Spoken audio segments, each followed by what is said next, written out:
When you have something taken away from you that you're really passionate about, it can feel like you lost your own identity. Often we take our blessings for granted. Once we lose them, we realize just how important it was to us. Examples of things we may take for granted are your health, your loved ones, your home, your financial stability, just to name a few. So make time in your day to be grateful for the blessings in your life. There's no guarantee that your blessings will stick around. For some of us, the blessings are taken away for a short period of time. For others, we start accepting our new way of life. This seems like quite a negative message, so let me encourage you.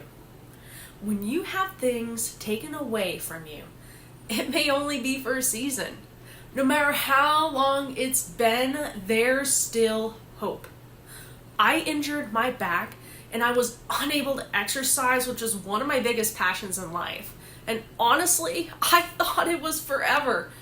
But I persevered, I researched, I prayed, I did everything in my power to get better.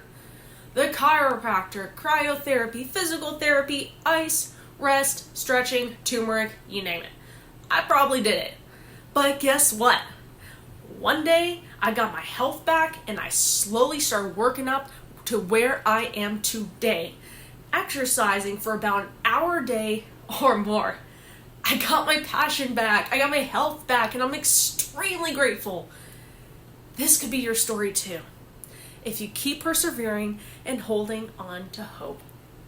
When we have something really important that has been taken away from us, it can feel like an identity crisis.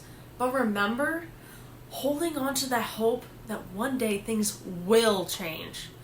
If you keep persevering, you may be pleasantly surprised to receive your blessing back. The only way to get it back is to stay focused, keep persevering, and holding on to hope. Because one day it may all change for the better so you can live a happy and fulfilling life.